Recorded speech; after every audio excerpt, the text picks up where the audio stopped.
चलो मित्रों આપણે આગળ જે અમુક એમસીક્યુ જોયા હતા એમાંથી અમુક એમસીક્યુ બાકી રહી ગયા હતા તો આજે આપણે જોઈ લઈએ। જેમાં પહેલું છે એપ્રિડસમાં ખાલી જગ્યાથી પાકને નુકસાન થાય છે। એપ્રિડસના કારણે કયા પાકને નુકસાન થાય? એ કોષ સત્ય ચૂસવા, બી ગુપ્ત સાકર પદાર્થ, સી વાયરસના રોગવાહક કે ડી આપેલા તમામ। તો આપણો જવાબ આવશે આમાં આપેલા તમામ।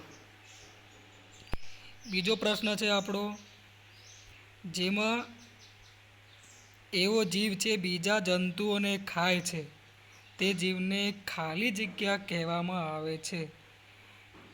એવો જંતુ કે જે બીજાને ખાય એને શું કહેવાય? એ વિરોધી, બી પરભક્ષી, સી પરોપજીવી કે ડી ઉપરમાંથી કોઈ પણ નહીં। તે બીજાને ખાય એને આપણે કહી શકશું પરોપજીવી। એ ના કહી શકાય એટલે આપણે આવશે પરભક્ષી, બી આવશે તમારે પરભક્ષી। ત્રીજો પ્રશ્ન છે વાનસ્પતિક જંતુનાશક દવાઓને ખાલી જગ્યામાંથી મેળવવામાં આવે છે। વાનસ્પતિક જંતુઓની દવા આપણે શામાંથી મેળવવામાં આવે? તો એ પશુ, બી ફૂગ, સી છોડ કે ડી જીવાણુ। હવે વાનસ્પતિક શબ્દ એટલે આપણે ત્યાંથી લાઇટ થઈ જવું જોઈએ શામાંથી? તો છોડમાંથી। બીજો પ્રશ્ન છે તમારો ચોથો, ટ્રાયકોડર્મા પ્રજાતિ દ્વારા ખાલી જગ્યા રોગને નિયંત્રિત કરી શકાય છે। એ જમીન વહન, બી પાણીજન્ય, સી વાયુજન્ય કે ડી વાયરસ। તમારે આવશે આમાં જમીનજન્ય। એના પછી છે પાંચમો પ્રશ્ન, જેમાં ભારતીય માનક બ્યુરો દ્વારા સૂચવેલા રીંગણ ગ્રેડ છે। એ સુપર, બી ફેન્સી, સી કેમિસિયલ કે ડી આ બધાય। તો આમાં આપણે આવશે ડી આ બધાય।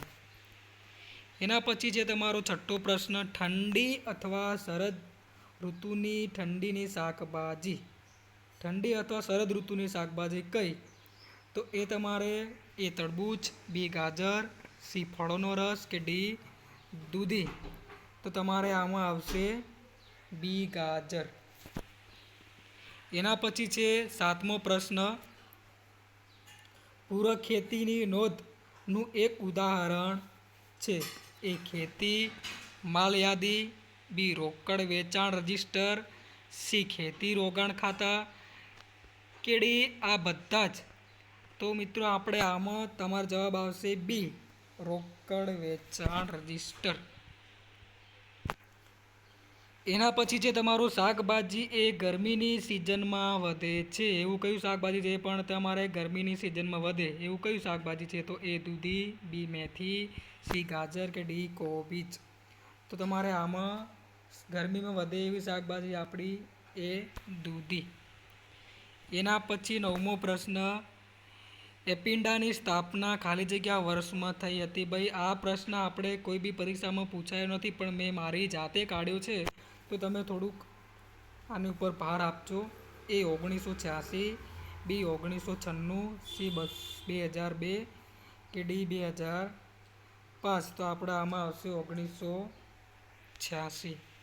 એના પછી 10મો પ્રશ્ન છે માર્કેટિંગ જાણકારીનો સંગ્રહ સ્ત્રોત। જે માર્કેટિંગ છે એને જાણકારીનો સંગ્રહ સ્ત્રોત કયો? તો એ સમાચાર પત્ર, બી પત્રિકા, સી સરકારી એજન્સીઓ કે ડી તમામ। તો આમાં બધી જગ્યાએ આપણે જાણકારીનો સંગ્રહ સ્ત્રોત કહી શકાય।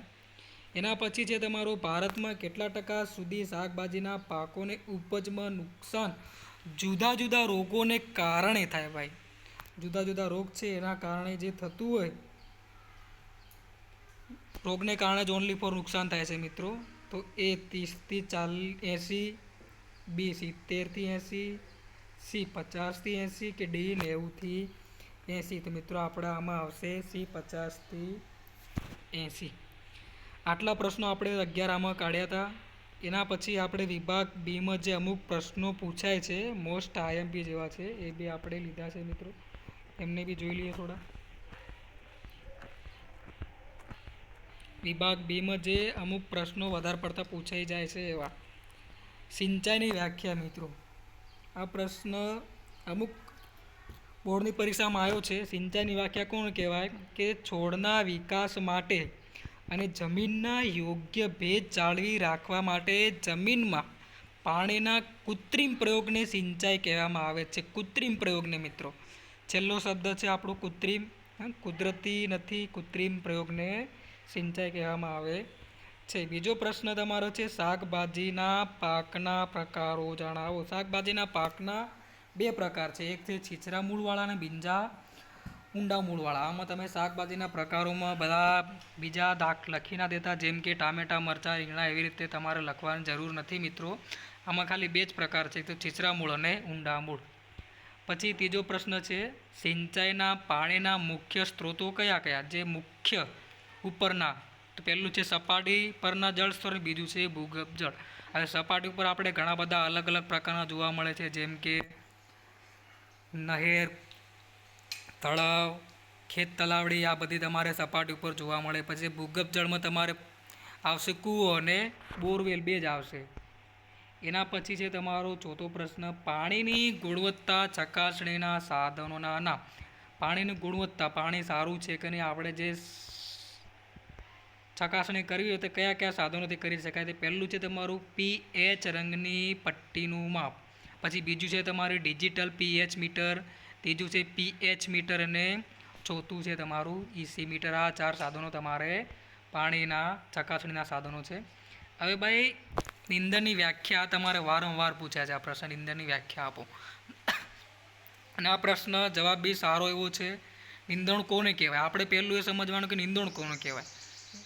એકદમ ખેતીવાડીના જે વિદ્યાર્થીઓ છે એમને ખબર છે કે ભાઈ જે મુખ્ય પાકને વધનો જે આપણા ખેતરમાં ઉગી જાય છોડીને નિંદણ કહેવાય. જેમ કે આપણે આમાં આપેલી છે પહેલી વ્યાખ્યા છે ખેતરમાં ઉગેલા. ખેતરમાં બધું ઉગેલું છે પણ અનિશ્ચિત છોડ, નિશ્ચિત નહીં. નિશ્ચિત આપણા મુખ્ય છોડ કહેવાય, પણ અનિશ્ચિત છોડ જે માનવના હિત માટે, આર્થિક નુકસાન માટે જવાબદાર છે તેને નિંદણ કહેવાય. જો નિંદણ ઉગી જાય એટલે મનુષ્યના હિત, એટલે એમને કામ કરવું પડે, એમને મનુષ્યનું ઉત્પાદન સારું ના આવે એટલે એને આર્થિક નુકસાન પહોંચાડે છે. આને નિંદણની વ્યાખ્યા કહેવાય. આ તમારી શોર્ટ સારી એવી વ્યાખ્યા છે. જ્યારે બીજી વ્યાખ્યા તમારે યાદ રહેતું રાખજો.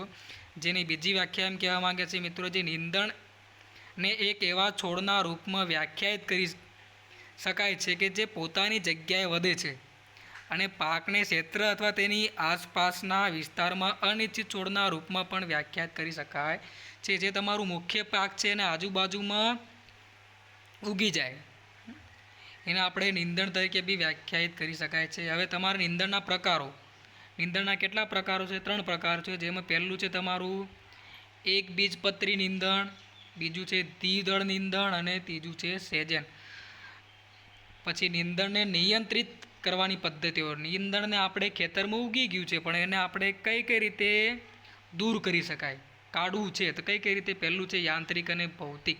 યાંત્રિક એટલે મિત્રો આપણા યાંત્રિક સાધનો છે, જેમ કે ટીકમ, પાવડા, કોદાળી, ખુરપી, આ બધા તમારા યાંત્રિક સાધનો.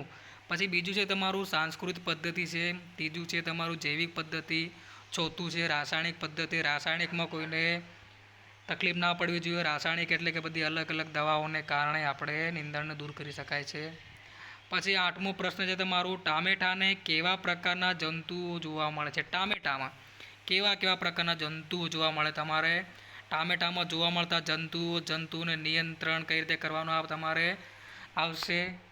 પહેલું છે તમારું ટામેટાના ફ્રૂટ બોરર નામનું જંતુ આવે છે, બીજું છે એફિડસ નામનું, ત્રીજું છે સફેદ માખી, ચોથું છે નાના પાંદડા.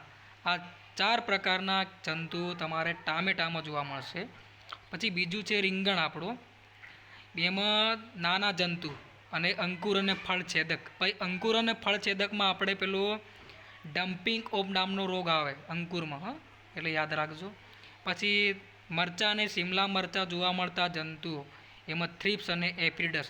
મિત્રો એફિડસ તમારે 2 પાકમાં જોવા મળશે, એક તો ટામેટા અને બીજું મરચાંમાં, એટલે બંને જગ્યા તમે યાદ રાખજો. બસ આગળ આપણે બીજા પ્રશ્નો કાઢશું. ત્યાં સુધી ચેનલને સબસ્ક્રાઈબ કરજો, જેથી કરીને સપોર્ટ મળી રહે ને આપણે નવા પ્રશ્નો લાવશું મિત્રો એગ્રીકલ્ચરના. ઓકે, નેક્સ્ટ વિડીયોમાં મળીશું હવે.